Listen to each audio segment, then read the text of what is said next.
Está no ar. Gente que Fala. O melhor programa de debates do rádio brasileiro. Gente que Fala. Tem texto e direção geral do jornalista Fausto Camunho.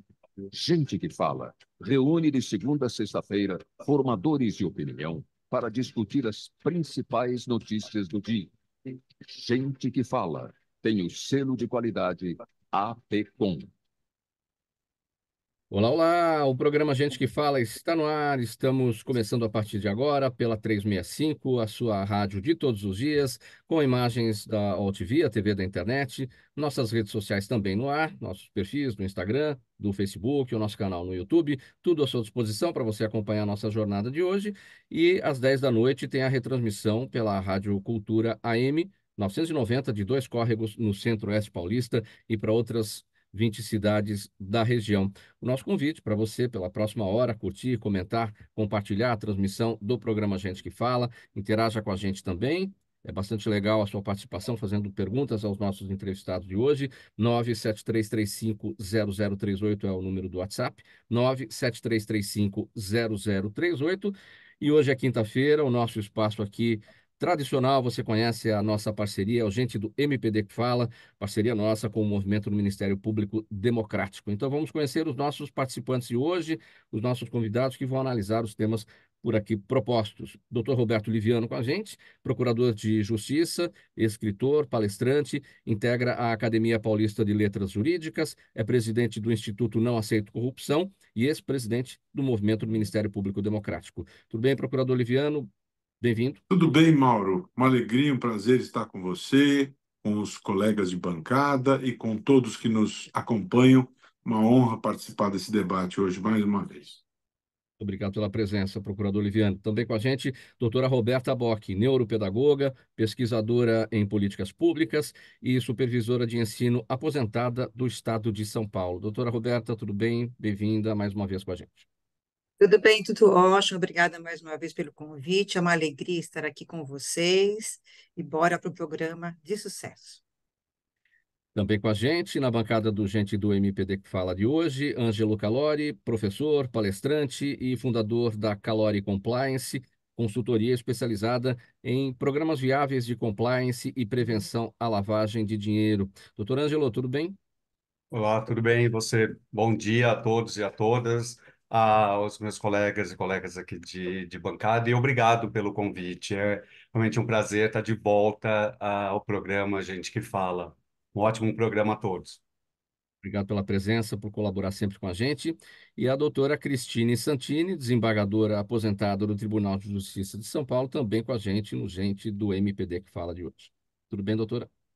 Tudo bem, Mauro? Um prazer enorme estar com todos aqui novamente e espero que o programa hoje seja muito interessante. Vamos lá, nosso primeiro assunto. Ontem, a Câmara dos Deputados decidiu manter a prisão preventiva do deputado federal Chiquinho Brazão, acusado de ser um dos mandantes do assassinato da vereadora Marielle Franco em 2018. Foram 277 votos favoráveis e 129 contrários. Eram necessários pelo menos 257 votos, ou seja, a maioria absoluta dos deputados federais, para que ocorresse a manutenção da prisão recomendada no parecer aprovado pela CCJ da Câmara. De acordo com a Constituição Federal, a prisão de parlamentar no exercício do mandato precisa ser submetida ao plenário do Parlamento. E o deputado federal Chiquinho Brazão está preso desde 24 de março por decisão do ministro do Supremo Tribunal Federal, Alexandre de Moraes, e referendada pela primeira turma da Corte. Procurador Roberto Liviano, para a sua análise a respeito desse assunto, 277 votos favoráveis e 129 contrários, foi por pouco, hein? Quase que o deputado Chiquinho Brazão foi liberado aí da prisão preventiva. Pois é, eu penso que esse é um ponto primordial para a nossa análise, né? Para que a prisão fosse referendada, era necessário que houvesse metade mais um, e a margem de sobra de quórum de votação foi de apenas 20 votos, né? Isso é extremamente preocupante. Por que que é extremamente preocupante? Porque houve um trabalho muito bem feito pela Polícia Federal, trabalho digno de elogio, trabalho substancioso que demonstrou o envolvimento dos irmãos Brazão, Chiquinho e Domingos Brazão, que é conselheiro do Tribunal de Contas do Estado de São Paulo, que, aliás, foi preso 7 anos atrás, envolvido na Operação Quinto do Ouro, ele e outros 4 conselheiros do Tribunal de Contas do Estado do Rio de Janeiro, e mais o delegado que foi secretário de Segurança Pública do Rio de Janeiro. 3 pessoas envolvidas nesse crime gravíssimo, por força do qual o Brasil se encontrava no banco dos réus no plano internacional. Esse crime de Marielle Franco era um crime em que havia uma expectativa do mundo em relação à elucidação deste fato, né? Então, o crime foi elucidado, foram apontadas as pessoas envolvidas, responsáveis, e constitucionalmente exige-se a confirmação desse decreto de prisão, oriundo do Supremo Tribunal Federal, por parte da Câmara. E apenas 20 deputados além da margem referendam esta decisão. Que leitura nós podemos fazer a respeito disso? Existem algumas leituras para isso. Primeiro, alguns interpretam que esta resposta ela é dirigida ao Supremo Tribunal Federal, né? Há uma insatisfação por parte da Câmara dos Deputados, e isso está contido aí um recado ao Supremo Tribunal Federal. Isso seria um elemento inerente a uma guerra de poderes entre a Câmara, Poder Legislativo, e o Supremo Tribunal Federal. Por outro lado, também se deve destacar que Chiquinho Brazão não pode ser classificado como um parlamentar de grande expressão política dentro da Câmara. Ele é aquilo que se classifica como um deputado do baixo clero, né? Então, por que um deputado do baixo clero gera esta situação de quase chancela, que quase leva à soltura, né?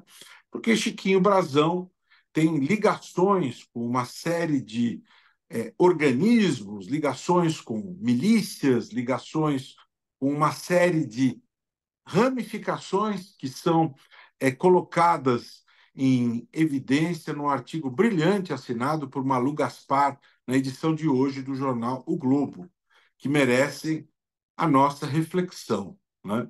Aliás, não é sem motivo que no estado do Rio de Janeiro os últimos 6 governadores do estado foram retirados do poder por conta de atos de corrupção, né? Não é sem motivo que há uma série de problemas que dizem respeito às instituições como um todo. Como eu disse, 7 anos atrás, 5 dos conselheiros do Tribunal de Contas foram presos no Rio de Janeiro, né? Há uma série de problemas que envolvem as instituições no Rio de Janeiro. Então, esta pequena margem, ela é um sinal de um grave problema nas instituições. A Câmara dos Deputados deveria chancelar por margem expressiva, perto da unanimidade, porque é gravíssimo este crime. Então, é um sinal altamente preocupante que a sociedade brasileira deve prestar muita atenção. Um crime grave em que uma parlamentar foi morta. Chiquinho Brazão era colega de Câmara dos Vereadores de Marielle Franco, é mandante de sua morte, e por estreita margem, quase que a Câmara passa um recado que que o mandante deputado deve ficar impune. Isto é um sinal de fragilidade da nossa democracia, porque, apesar de ter sido referendada a prisão, por muito pouco que este referendo não deixou de acontecer. É um sinal amarelo e todos nós devemos prestar bastante atenção nele. Desembargadora Cristine Santini, a sua análise, também a sua leitura a respeito deste sinal amarelo, como apontou o procurador Liviano, a respeito da prisão preventiva mantida, né, do deputado Chiquinho Brazão por crime flagrante, né, e inafiançável, de obstrução de justiça, envolvimento de organização criminosa, mas por esse placar apertado, né, 277 a 129. É um caso bastante interessante de se analisar, e acho que nós temos que analisar isso com muita calma, mas realmente com muita calma. Em primeiro lugar, quando se fala um crime flagrante, é um crime que está muito aparente, muito visível, que as pessoas todas estão vendo o que está acontecendo e tem uma repercussão tremenda na sociedade, não só nacional como internacional.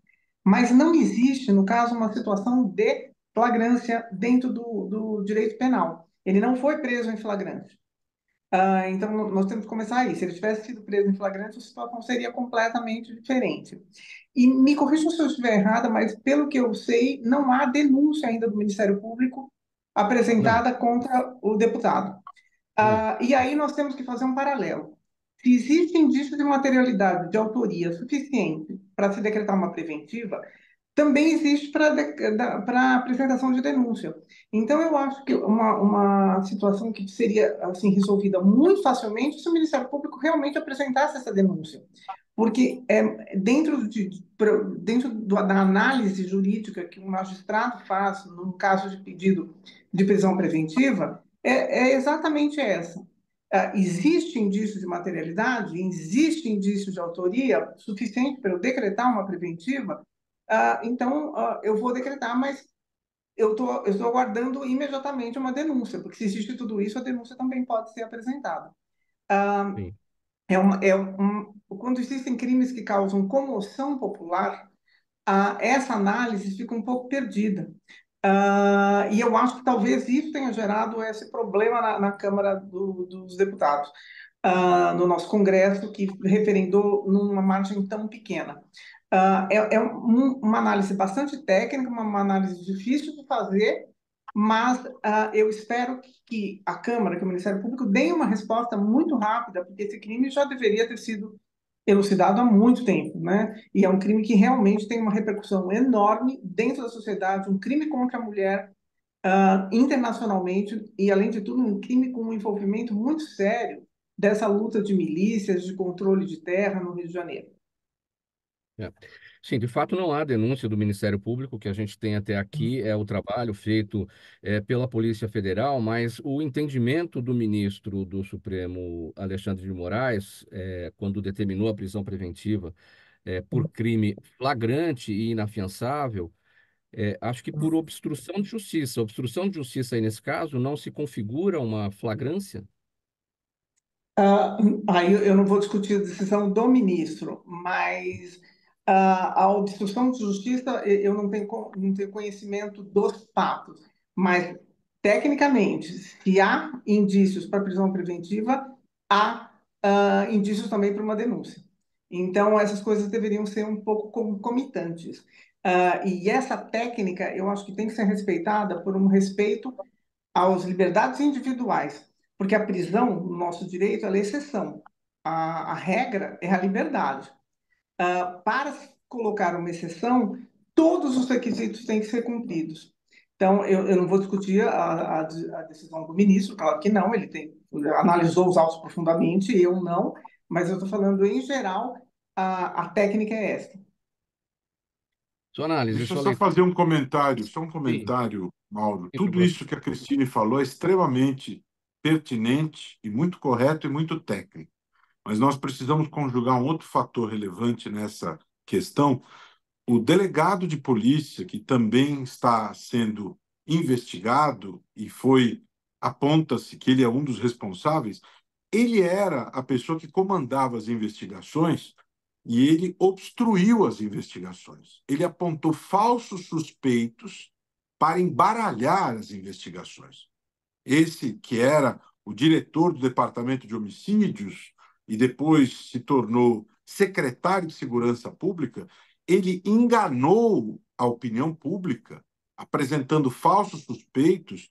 Então, este caso demorou para ser esclarecido, justamente porque o próprio indivíduo, que deveria ser aquele que esclarece o crime, ele era o criminoso, segundo aquilo que a Polícia Federal apontou, né? Então, isso também nós precisamos levar em conta nas nossas considerações, porque o próprio policial, que deveria ser aquele que esclarece o crime, é apontado pela Polícia Federal como um dos mandantes. Inclusive, professor de faculdade de Direito por 22 anos, formando gerações de novos alunos, né? E a faculdade o demitiu sumariamente, tão logo veio à tona esse relatório da Polícia Federal. Esse é um dado também que merece consideração. O senhor se refere ao delegado Rivaldo Barbosa, não é isso, doutor Liviano? Isso, Sim. exato. E isso que o doutor Liviano comentou é bastante importante também da questão do delegado, porque nos faz pensar de qual que é o tamanho dos braços do crime organizado no país, né, e que tem ajudado a dificultar a solução deste crime, né? Nós estamos indo para 6 anos do crime, foi 2018, 19, né? E essa dificuldade, o envolvimento com o crime organizado, o qual as milícias, a vereadora combatia, né? Então, ela combate, é assassinada por conta deste combate ao crime organizado, dominando cada vez mais o Rio de Janeiro e o país, né? O crime organizado brasileiro já é considerado um crime organizado internacional, transfronteiriço, e tem dominado cada vez mais a cena brasileira, e neste caso parece ter dominado inclusive as investigações, né? Cai na mão de um dos envolvidos a investigação do crime que ele supostamente possa ter se envolvido. E outra coisa que eu gostaria de complementar também é essa questão interessante do foro privilegiado, né, para esses tipos de crime, enquanto também o país discute ampliação do foro privilegiado. Isso é um absurdo, é realmente uma demonstração no país, ou uma tentativa de demonstração, porque, por sorte, tem muita gente do lado correto, do lado do bem, mas da impunidade, né? Então, a própria votação, como o doutor Liviano também reforçou, é uma questão importante, né? São quase 160, 159, 129 votaram contra e 28 abstenções. O que se passa na cabeça de pessoas que votaram contra essa matéria para tomar essa decisão? Qual que é o nível de divergência e de interesse político que eles têm para fazer isso? Doutora Roberta, sua análise, sua leitura sobre esse tema. Olha, para além das questões jurídicas que já foram bem colocadas aqui, eu queria colocar 3 camadas de entendimento desse assunto. A primeira percepção que eu acho que a população tem que se atentar é a seguinte: me causa um estranhamento que grande parte desses políticos que votaram contra a manutenção da prisão, eles estão nas redes sociais sempre falando bandido bom é bandido morto, fim das saidinhas de banco. Tudo que eles falam nas redes sociais, eles fizeram o contrário agora, porque eles votaram contra a manutenção de uma pessoa que é suspeito de um assassinato com repercussão mundial. Então, isso já é um estranhamento, eu acho que a população precisa ficar atenta a isso e meio que perceber que tem algo errado, né? A segunda questão, que eu acho que tem que prestar atenção, é que isso passou a ser um tema, uma briga ideológica. Parece que uma ala dos políticos vão contra o ministro Alexandre de Moraes só porque é o ministro Alexandre de Moraes. E ir contra o ministro parece que dá mais likes. E as pessoas que gostam disso se chegam. Então, aí tem uma questão ideológica e uma questão de aparecer melhor para o meu povo, né? E a terceira camada, que eu acho que é bem grave, que eu fico imaginando, será que tem algum político que olha para essa situação e pensa, nossa, podia ser eu? Uhum. Será? Então, essa questão, para mim, é a mais séria, que eu penso que a população precisa prestar muita atenção nessas 3 camadas e prestar atenção nesses políticos e ver qual é a reação deles diante da situação. E, por fim, Eu penso que houve um desrespeito à sociedade. Por quê? Como foi um crime brutal que tirou a vida de uma pessoa que lutava por uma camada importante da população, eu acho que essa população foi totalmente desrespeitada nesse movimento. Então, isso tem que ser levado muito em conta. É essa análise que eu queria fazer para uma futura reflexão. Sim. Doutor, é Programa Gente que importante. Esse ato diminui a voz dessas classes minorizadas, né? Tenta diminuir. Programa Gente que Fala, edição de quinta-feira, é o Gente do MPD que Fala, parceria nossa com o Movimento do Ministério Público Democrático, pela Rádio 365, sua rádio de todos os dias, TV, TV da internet, redes sociais, nosso canal no YouTube e a retransmissão às 10 da noite pela Rádio Cultura AM 990 de Dois Córregos, no Centro-Oeste paulista. Próximo tema. Por 11 votos a 0, o Supremo Tribunal Federal concluiu que a Constituição Federal não prevê a atuação das Forças Armadas para interferir nos três poderes. O chamado suposto poder moderador, que é a tese defendida pelas Forças Armadas em relação ao artigo 142 da nossa Carta, que estabelece o papel dos militares. O esclarecimento do Supremo Tribunal Federal foi feito em ação do PDT. A investigação da Polícia Federal sobre a conspiração golpista, que revelou que o ex-presidente Jair Bolsonaro e seus aliados distorceram essa interpretação do dispositivo, ou seja, da nossa carta, né, para tentar reverter o resultado das eleições de 2022. Procurador Liviano, ponto final nessa história. Acabou, não tem suposto poder moderador, não existe isso, nunca existiu e agora, em definitivo, por unanimidade no Supremo. Antes de falar sobre esse assunto, o Ângelo ele comentou uma questão que me parece relevante. O Supremo está retomando um debate que foi travado em 2018 sobre a ampliação do foro privilegiado, né? E já 5 ministros apresentaram votos favoráveis à ampliação, né? Eu penso que isso é bastante preocupante, porque de 2018 para cá, nada mudou no país que justifique uma reinterpretação, né? Se você decide uma matéria e ao longo das décadas a dinâmica social se modifica, como por exemplo em matéria de uniões homoafetivas, em matéria de células-tronco, em matéria de barriga de aluguel, vamos imaginar que a realidade sociopolítica, econômico, cultural se modificou, então é necessário uma reinterpretação. Mas de 2018 para cá, nada mudou no Brasil que justifique uma reinterpretação. Além disso, 4 anos depois da decisão tomada em 2018, o acervo de processos do Supremo desabou 80% a partir do momento em que o Supremo entendeu que os processos de ex-parlamentares, ex-membros do Executivo, não teriam direito, não deveria haver foro privilegiado para ex, né?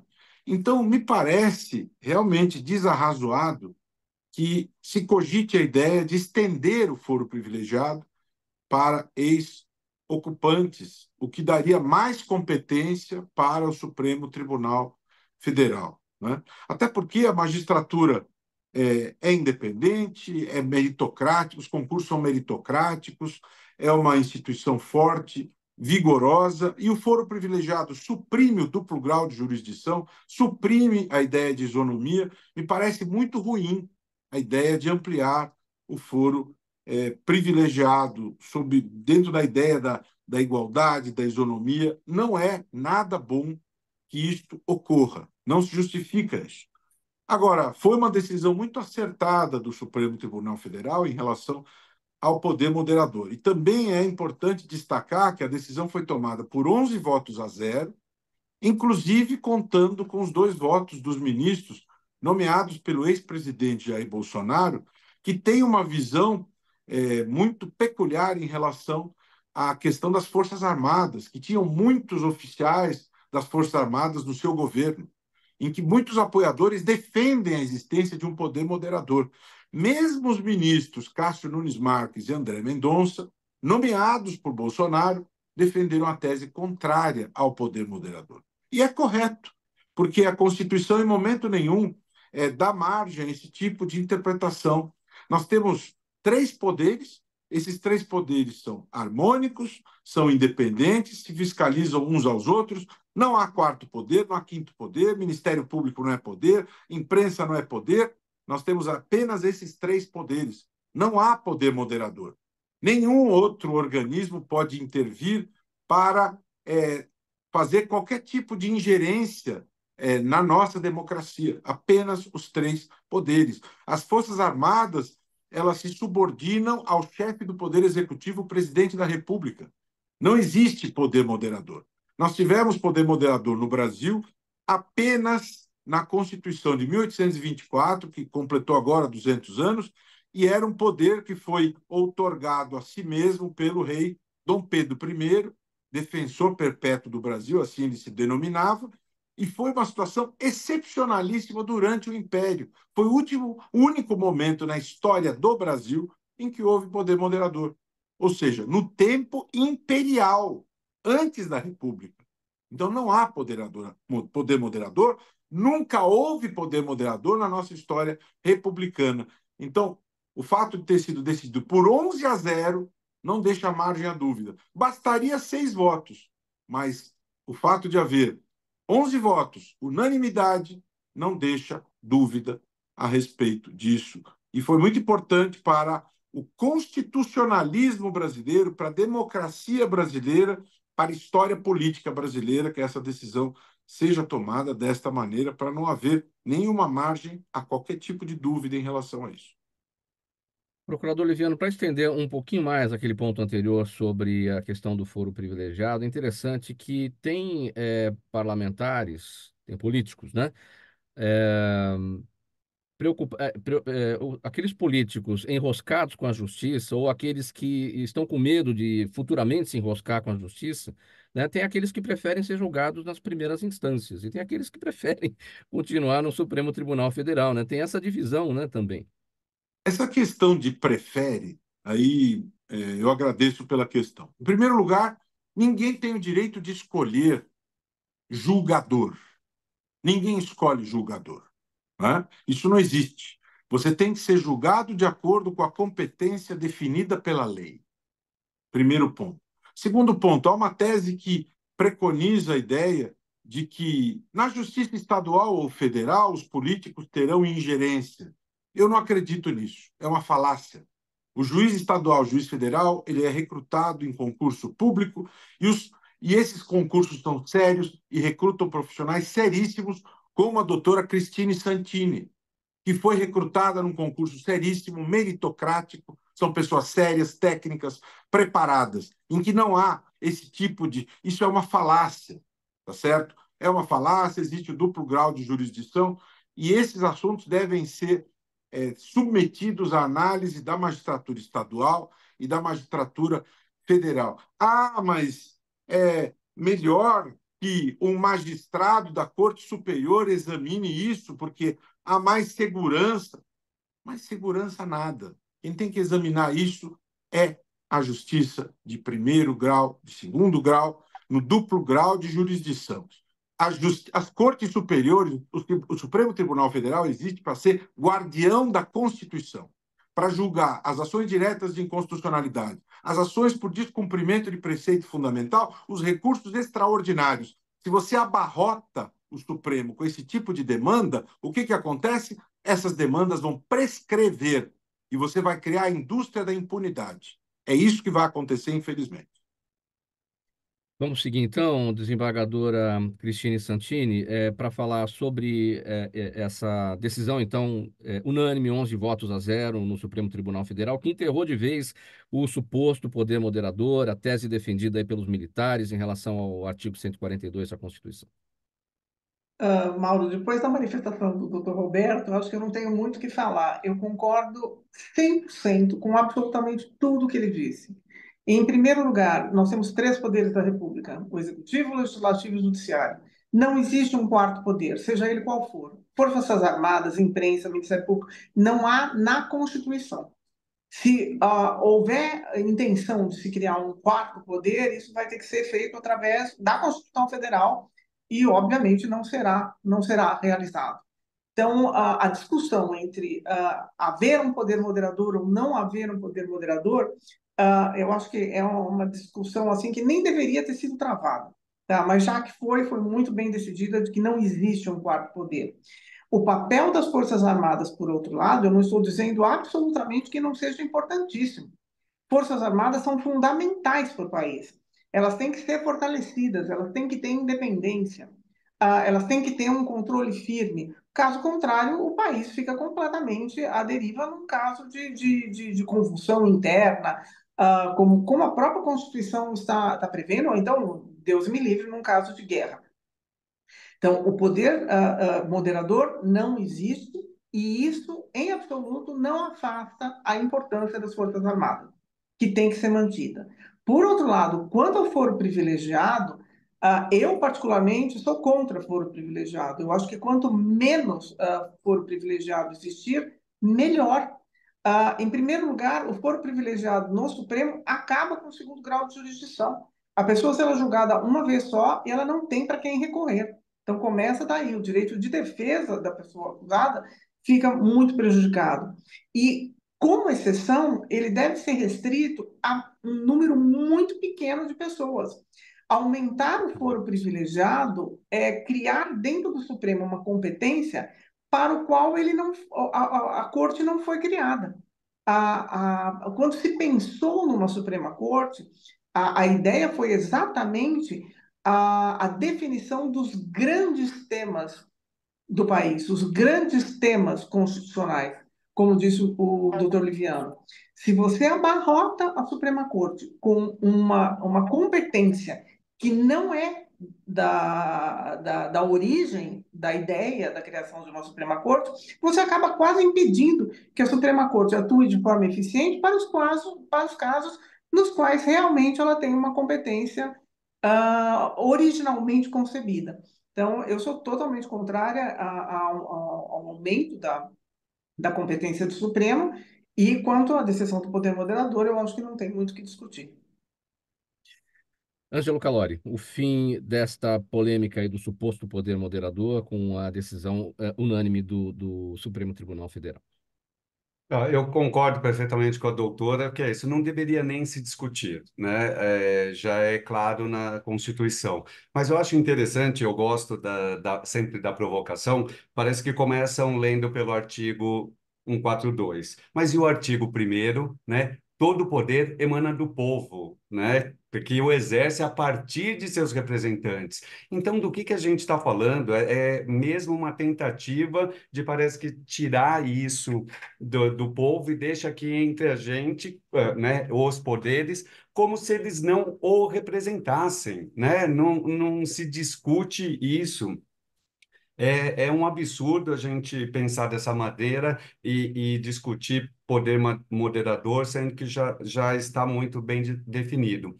Mas se a gente for olhar historicamente, né, Constituição das civilizações, exército para os reis e pelos reis para os reis, né? Então, sempre muito, historicamente, muito conectado com o poder direto, né? Que, inclusive, em muitos casos, com a questão religiosa. E países pouco democráticos ou não democráticos abusam disso. E ainda assim, os países democráticos lutam sempre para conseguir separar essa questão de força da questão do poder executivo e dos demais poderes, né? Mas historicamente a gente ainda luta, mesmo nas grandes democracias, por uma boa segregação dessa. E a gente vê histórias recentes disso, né? Não é só na Mesopotâmia que a gente está falando, é coisa recente. Doutora Roberta Bock, sua análise. Olha, Mauro, depois de tudo que foi falado, bem falado aqui, eu queria chamar a atenção para um ponto que o ministro Dino e o ministro Dias Toffoli chamou a atenção, que eu achei muito importante, que essa decisão do Supremo seja levada para os colégios militares para virar uma matéria de estudo. Por quê? Muito Porque aí bom. eu vou estar trabalhando a raiz do problema. porque isso é cultural dentro das Forças Armadas. E para mudar esse pensamento, que é cultural, que está enraizado, ele só vai mudar a partir da base, e a base é o Colégio Militar. Então, que vire uma matéria de estudo, que isso seja bem explicado, trabalhado, para que daqui para frente a gente não corra mais esse erro absurdo de pensar que eles são forças moderadoras. É assim que eu queria fechar, Maura. Vamos seguir. Programa Gente que Fala, edição de quinta-feira. Gente do MPD que Fala, é a nossa parceria sempre com o movimento do Ministério Público Democrático. Pela 365, sua rádio de todos os dias, OTV, TV da internet, redes sociais, YouTube e a retransmissão noturna a partir das 10 horas pela Rádio Cultura AM 990 de Dois Córregos, no Centro-Oeste paulista. Olha, gente, a namorada de Fernando Sastre de Andrade Filho, o motorista do Porsche que causou a batida que matou o motorista de aplicativo Ornaldo Viana da Silva, na zona leste de São Paulo, disse à polícia que ele não bebeu antes de dirigir. Os investigadores do 30º Distrito Policial do Tatuapé trabalham para conhecer as causas, apurar as responsabilidades do empresário que foi indiciado por homicídio doloso, lesão corporal e fuga. Após o acidente, ele foi levado do local pela própria mãe, o Fernando, né, foi levado do local pela própria mãe e só se apresentou à delegacia 2 dias depois. Doutora Roberta, eu começo com você a respeito desse tema. É, o que que a neuropedagogia nos apresenta a respeito do comportamento do motorista e, enfim, das pessoas que o cercam, da mãe, da namorada agora na prestação do depoimento dela? Então, a gente pode começar fazendo um exercício mental de todos aqueles que estão nos acompanhando, de tentar se colocar no lugar do motorista da Sandero. Porque se colocar no lugar do motorista do Porsche, eu penso que é minoria da minoria da minoria no nosso país, certo? Então, poderia ser qualquer um de nós, correto? Esse rapaz, na velocidade que ele estava, com o carro que ele estava, com as condições financeiras que ele tem e tal, ele representa um grande poder, né? Então, qualquer um que vê essa cena já entende mentalmente que, opa, tem alguma coisa errada aí. O rapaz foi liberado, estranhamente, não é? Então, está tudo errado nessa história, está tudo errado. Primeiro, vamos refletir. Como é que a pessoa tem condições de ter um carro desse, ter uma vida dessa, tanto dinheiro? Como é que o outro está ali no motorista de aplicativo, seguindo as leis, e acaba do jeito que acabou? É uma situação para refletir além da neurociência, além do mental. Porque eu pergunto para todos vocês, se a situação fosse assim, um motorista que bateu na Sandero, fosse um negro, fosse um rapaz de periferia, como que seria tratada essa situação? Será que seria tratada da mesma forma?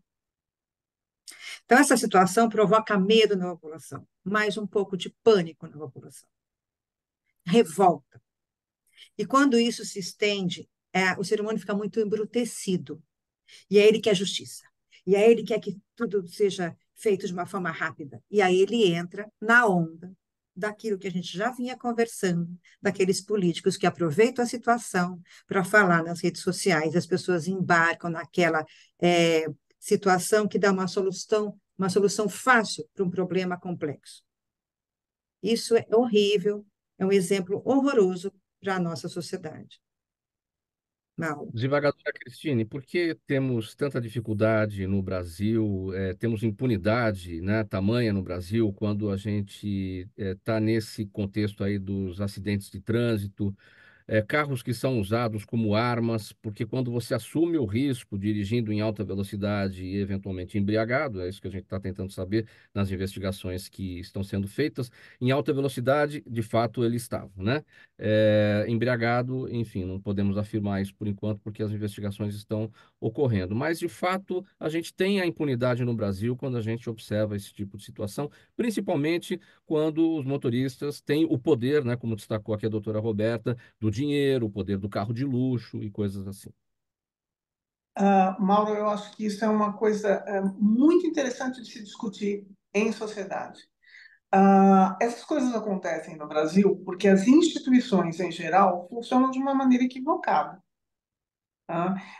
Que esse rapaz estava em alta velocidade, todos nós vimos, acho que o filme, que é uma coisa muito impressionante, o filme da câmera de rua que pegou o acidente.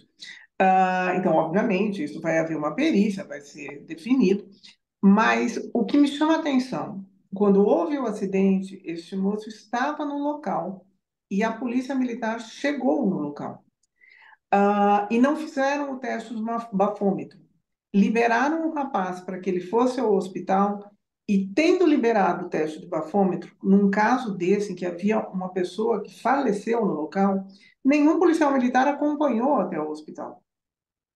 Então, houve uma liberação do rapaz sem bafômetro, sem acompanhamento do policial militar, e aí, obviamente, não se sabe o que aconteceu, os familiares deram a versão deles sobre os fatos, mas fato é que esse rapaz só se apresentou 2 dias depois, quando o teste do bafômetro já não era mais possível de ser feito e quando não existia mais flagrância.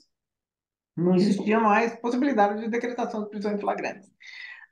Então, o que mais me choca neste caso é, com relação a essa parte técnica, é o mau funcionamento das instituições. E eu acho que isso tem que ser apurado. Por outro lado, quando a gente conversa sobre delitos de trânsito, o Brasil tem uma legislação bastante forte com relação a delitos de trânsito. Não, quando se fala, o Brasil é um país sem lei. Não, às vezes no Brasil até o brinco tem lei demais. Às vezes tem lei que a gente podia cortar, que ficava mais fácil de interpretar. Acho que o doutor Liviano vai concordar comigo. Então, nós temos leis suficientes. As leis brasileiras são fortes.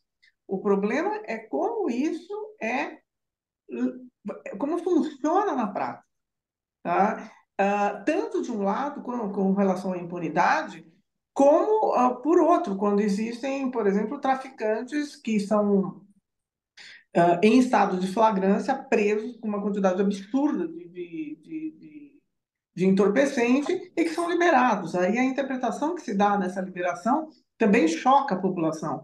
Então, eu acho muito importante começar a haver uma discussão em sociedade do tipo de lei e de aplicação de lei que nós queremos nesse país.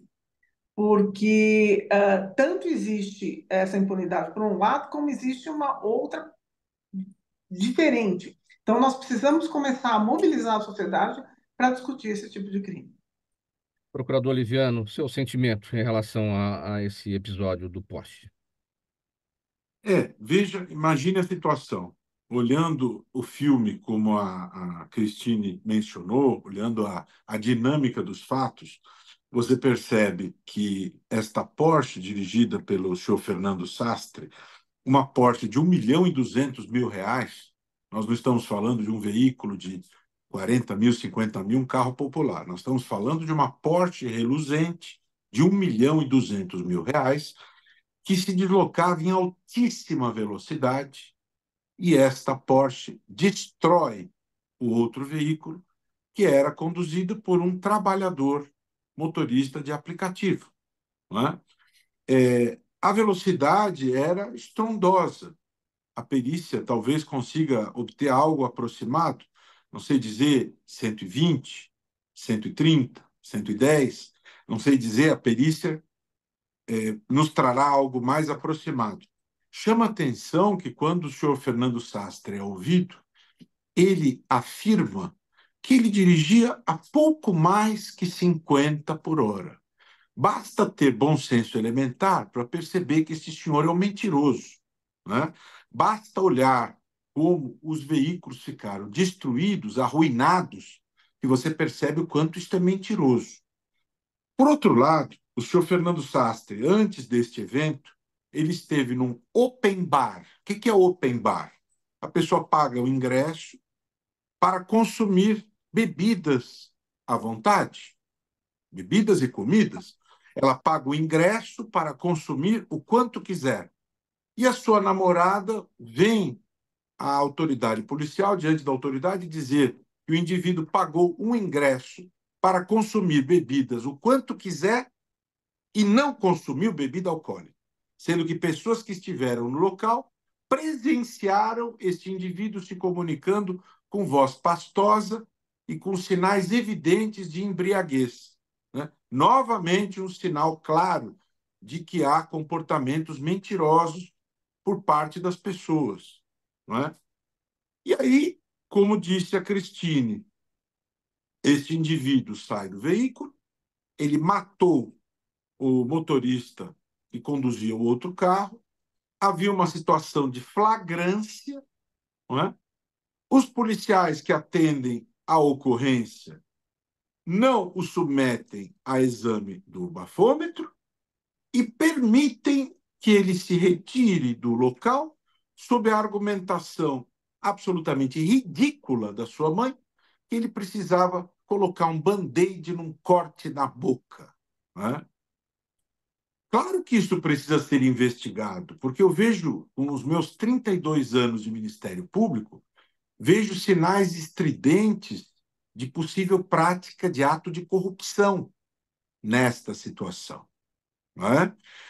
Alguns poderão sugerir desídia. Eu vejo sinais claros de possível ato de corrupção, porque é muito estranha esta situação. Houve flagrância e a flagrância não foi respeitada. Como que esse indivíduo, dirigindo um carro de R$ 1.200.000, que matou o motorista, com voz pastosa, ele é liberado para colocar um band-aid na boca, sem se submeter ao bafômetro. Isto, nem um indivíduo que está começando o curso preparatório a ser policial não faria uma atrocidade destas, tá certo?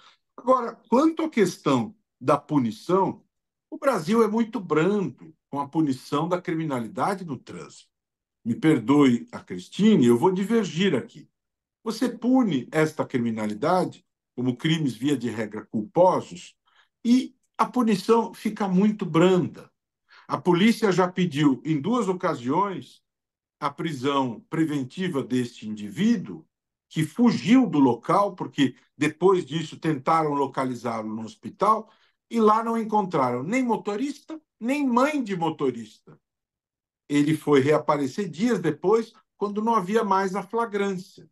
Já se tentou por 2 vezes a prisão e a prisão não foi decretada. Eu, que sou do Ministério Público, sei o quanto é difícil caracterizar o chamado dolo eventual. Não se caracteriza, né? Então, na prática, uma situação como essa, caracterizar-se como dolo eventual é muito, muito, muito raro e muito difícil. Então, é necessário verificar o que se pretende. O indivíduo sai com o veículo, depois de ir para um open bar, jogar pôquer, discutir com a namorada, sai por aí dirigindo como um louco, a 120, 130, 150 por hora, matando as pessoas. Isto não se pune adequadamente? Que pena tem que se dar para esse tipo de conduta? A sociedade precisa discutir e o Congresso precisa estabelecer punição. Se isso acontece na Alemanha, se isso acontece na França, se isso acontece na Espanha, este indivíduo hoje estaria preso e a pena estabelecida para esta conduta seria outra. No Brasil, a pena para homicídio culposo é de 1 a 3 anos de detenção e ninguém é preso. Ninguém é preso. Está se tentando responsabilizar por homicídio com dolo eventual. Se caracterizar desta maneira, aí a pena é de 6 a 20 anos. Mas é quase tão difícil como um elefante passar numa cabeça de agulha. Quase tão difícil quanto. Ângelo Calori, sua reflexão sobre o tema. Sim. E, doutor Oliviano, neste contexto, ainda o tempo que tudo isso leva, ainda mais para quem tem dinheiro como um Porsche, né? Então, essa questão da impunidade, a possibilidade dele de defesa, e aí isso vai caracterizando, claro, uma morosidade gigantesca da justiça, vai caindo no esquecimento da sociedade, que acaba sendo bem comum, né? Como a doutora Roberta comentou, os posts logo agora, o pessoal vai naquela onda de justiça, na onda, e daqui a pouco esquecem, daqui a pouco tem outra coisa aí e capaz de a impunidade acontecer. Essa história choca também pelo distanciamento da realidade de cada um deles, né? Uma Porsche o dono de uma Porsche, um rico, e um trabalhador, né? É realmente absurda essa questão. E eu gosto também de fazer outra provocação, né? Quando a gente fala, e eu queria pegar um trechinho do que a doutora Cristine falou, de as instituições agem.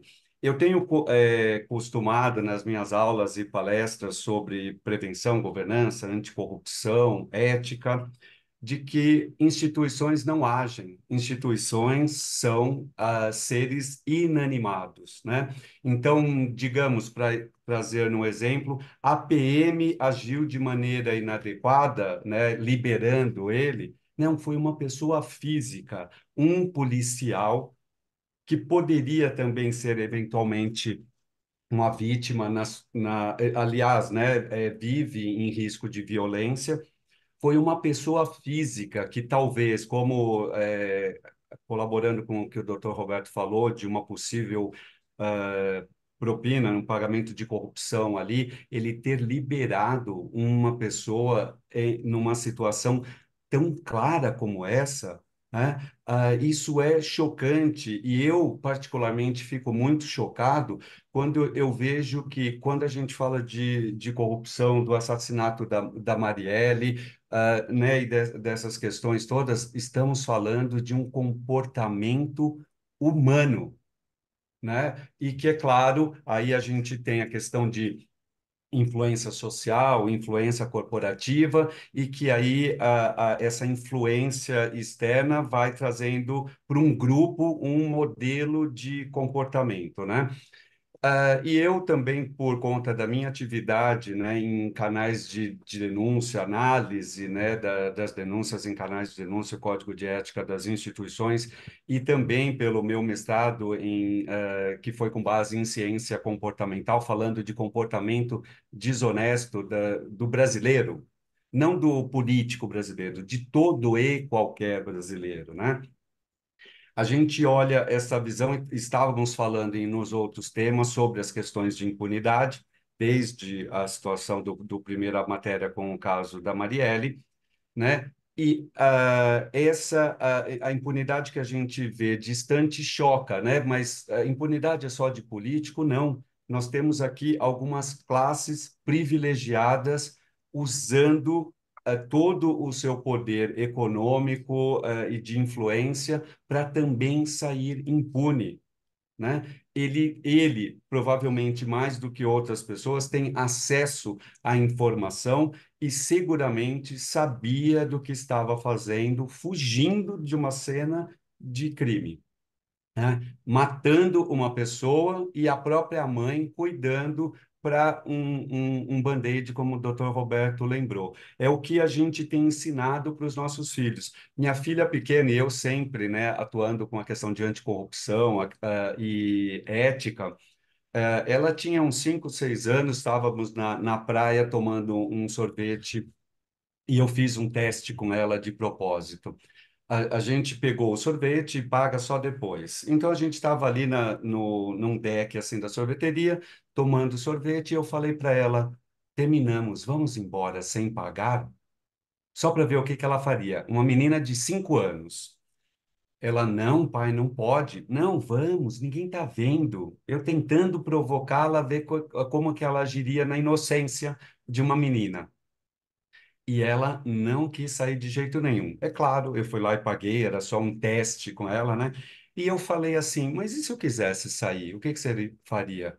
Eu ia contar para a moça, né? Ela ia contar e me denunciar, né? Então, é esse o olhar que a gente tem que ter com isso. Estamos falando de seres humanos. E eu acho horroroso, para concluir, também que a gente fale de uma Porsche e de um Sandero. E a gente está falando de uma pessoa, né? O Fernando, e até em uma outra matéria que eu peguei, nem aparece o nome da vítima. Não estamos falando de uma Porsche batendo em um Sandero. Estamos falando de pessoas. Próximo tema, programa Gente que Fala, edição de quinta-feira, o Gente do MPD que Fala, parceria nossa com o Movimento do Ministério Público Democrático. Olha, pessoal, um cruzamento de dados do Censo 2022 e também dados da ONU, e esse estudo foi feito, esse cruzamento foi feito pela Folha de São Paulo, revela que os serviços de saneamento básico oferecidos no Brasil são comparáveis. Vejam só, ao mesmo tempo, à oferta de sistema de esgoto dos países pobres e de países ricos. Vamos analisar Rondônia aqui, por exemplo, segundo esse levantamento da Folha. Apenas 39,4% dos moradores têm acesso a um sistema de esgoto considerado adequado. Isso é comparável a Cuba e uma cidade na África chamada Djibouti, acho que essa é a pronúncia. Já que em São Paulo, 94,5% da população é beneficiada por um serviço de esgoto adequado, semelhante ao de países como Austrália, Bélgica, Chile e Israel e vários outros países desenvolvidos, Portugal, Suécia, enfim. Doutora Roberta Bock,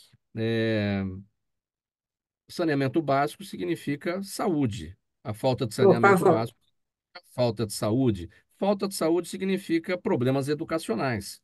E aí, as diversas chagas aí que a gente tem pelo Brasil afora. Sua análise. Você foi no ponto, Mauro. Você é o cara. Olha, eu vou trazer os dados aqui para vocês. Eu vou comparar o censo escolar de 2018 com o censo escolar de 2022, para a gente falar de escola pública. Por quê? Quando a gente fala de saneamento básico, todo mundo pensa nas casas, nos bairros, nas pessoas que moram nessas casas. Perfeito, tem que pensar mesmo. É uma questão de saúde pública? É, mata, mata. Sobrecarrega o SUS? Sobrecarrega. Perfeito, a gente pode falar muito sobre isso. Mas, em 2018, o censo escolar nos falou que de 181.939 escolas de educação básica, 49%, quase a metade, 49% não tinham acesso a esgoto ligado na via pública. 21% sem coleta de lixo, 26% não dispunha de distribuição de água. Muito bem, passou o tempo. Em 2022, esse censo escolar foi realizado novamente. Problemas com a conexão da doutora Roberta, travou o sinal, travou a imagem, travou o áudio. Doutora Que Roberta, pena. nos ouve? Nos acompanha? O senhor quer dar sequência? Passa... Procura... Ah, sim, Não, acho que acho que eu voltei. Acho que eu voltou, vamos lá. Voltou. voltei. Eu volto. O censo de 2022 nos fala o seguinte: das 182 mil escolas de 2018, só 800 escolas passaram a ter esgoto. Isso significa que nós temos 181 mil escolas no Brasil sem rede de esgoto. Nós temos 7,5 mil escolas sem água potável. Eu acho que isso é vergonhoso e eu penso que os nossos políticos podiam se preocupar menos com as questões do próprio umbigo, para se preocupar mais com as questões da sociedade, que essa questão é uma questão de saúde pública. A escola é o lugar onde você ensina as crianças o certo. E aí elas chegam na escola e não têm acesso a esgoto. Isso sem falar em internet, biblioteca e tudo mais. Então, por isso que você foi no ponto. Eu penso que essa questão deixa chocante a nossa notícia principal, né, Mauro?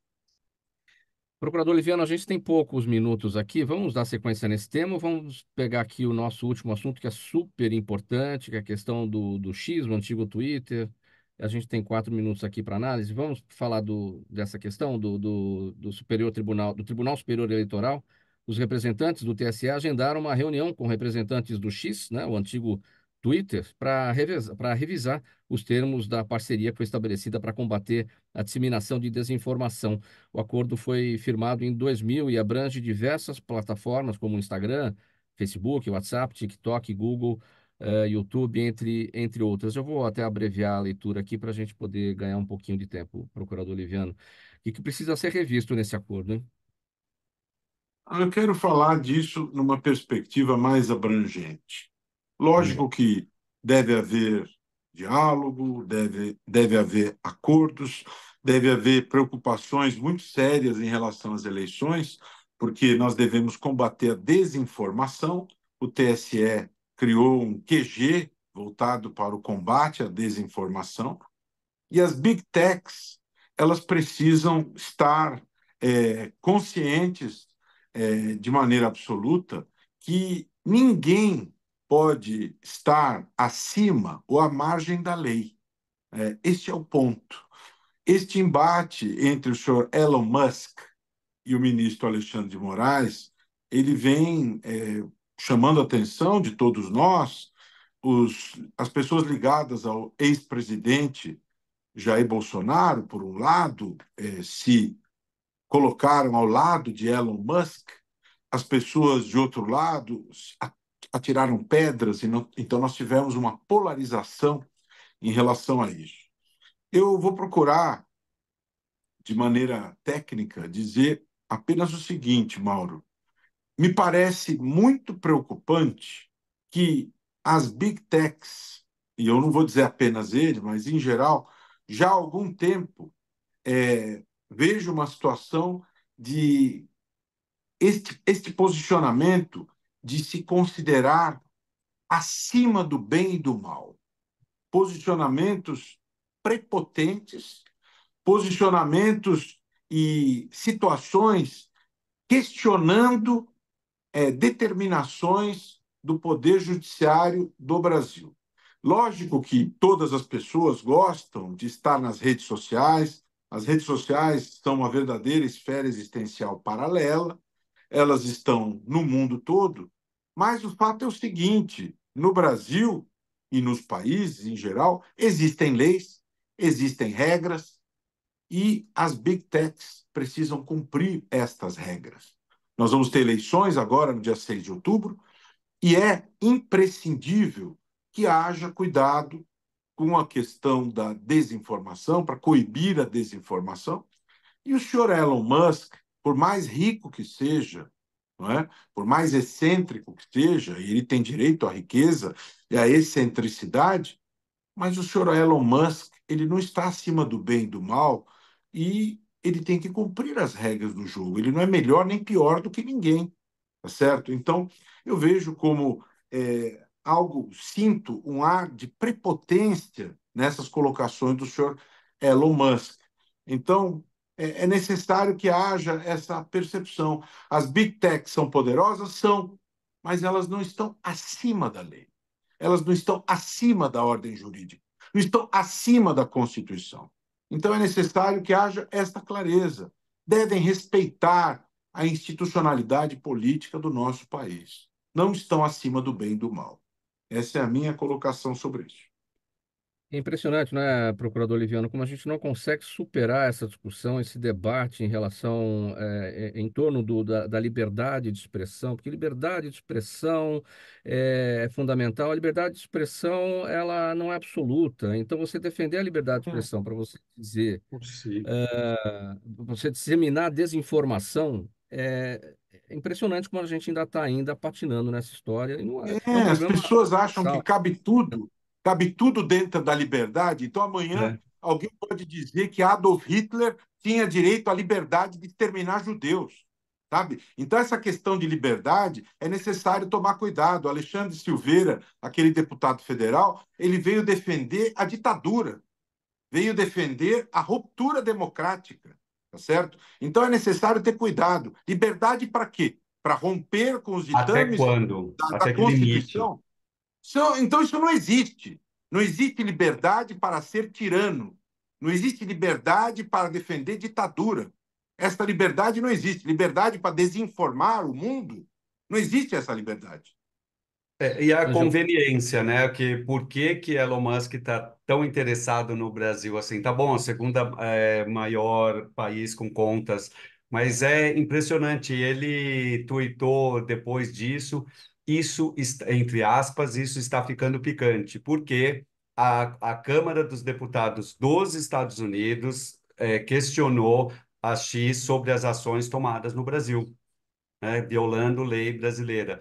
E ele acha que está acima disso, da lei brasileira, da lei americana, e está se Acima do divertindo. bem e do mal. Está acima do bem e do mal, sabe? Essas coisas são muito complicadas. E virou a polarização também, né? Mais um ponto para polarizar, ou seja, quem está do lado de Elon Musk e quem está do lado de Alexandre de Moraes, ou seja, ou são da esquerda ou são da direita, enfim, tudo é motivo, não é isso, gente? Mauro, quanto a isso, quanto à polarização, eu até dei uma pesquisada, fiz uma pesquisa, e o que se tem dentro do X, das manifestações dentro do X, 68% foram críticas ao STF e 32% das manifestações foram críticas ao Musk. Aí eu fui procurar fora do X, porque o X, vamos dizer, é uma plataforma que seria parcial. Mas as menções fora do X dão um resultado de 63% críticas ao STF e 37% críticas ao Musk. Então, essa polarização hoje está ficando mais grave, porque eu não consigo ver dentro das manifestações só a direita apoiando não apoiando, mas se manifestando a favor da liberdade de expressão e contra o que eles chamam de excessos do Supremo. Eu vi, por exemplo, uma manifestação do PCO, do Partido da Classe Operária. Então, da causa operária, desculpa, acho que eu não me lembro exatamente como é que é a sigla. Então, eu acho que o Supremo, nessa hora, e aí eu, como juíza, digo, o Supremo tem que ser extremamente cauteloso na hora de tratar esse tema para não criar uma polarização ainda maior.